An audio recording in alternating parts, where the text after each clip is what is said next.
కొనుగోళ్లపై BJP BRS నేతలు తప్పుడు ప్రచారం చేస్తున్నారని డిప్యూటీ సీఎం బట్టి విక్రమార్క అన్నారు. మీ సామర్థ్యం కోసం రైతుల్ని యాగం చేయొద్దని సూచించారు. చివరి గింజ వరకు కొంటామని, వడ్ల కొనుగోళ్లలో జాప్యం లేకుండా చూస్తామని బట్టి విక్రమార్క తెలిపారు. కొనుగోలు కేంద్రాలను ప్రారంభించి రైతులకు ఇబ్బంది లేకుండా కేవలం 3 రోజుల్లోనే వాళ్ళ అకౌంట్స్లో డబ్బులు వేసే విధంగా చేస్తున్న కార్యకలాపాలని ఈ రాష్ట్రంలో ఉన్నటువంటి ప్రతిపక్ష పార్టీలకు సంబంధించిన కొద్దిమంది పెద్దలకి రుచించట్లేదు. వాళ్ళలాగా నెలల తరబడి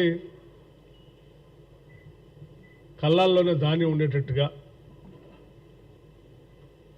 అక్కడ తడిసిపోయినా పర్వాలేదు రైతుల కర్మకు వదిలేసినట్టుగా, ఒకవేళ కాటా వేస్తే కూడా తరుగు తీసేసి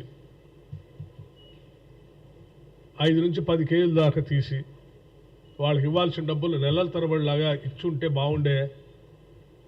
ఈ ప్రభుత్వం ఏంటి త్వరితగతిన 3 రోజుల్లోనే డబ్బులు ఇస్తూ ఉంది, తడిసిన ధాన్యాన్ని కూడా కొంటా ఉంది. మాకంటే ముందుగానే సెంటర్లు స్టార్ట్ చేసి రైతులు ఆదుకుంటుంది అనేటువంటి అక్కస్తో ఈరోజు రాష్ట్ర ప్రభుత్వం పైన తప్పుడు అవాకులు చవాకులు మాట్లాడుతూ ఉన్నారు.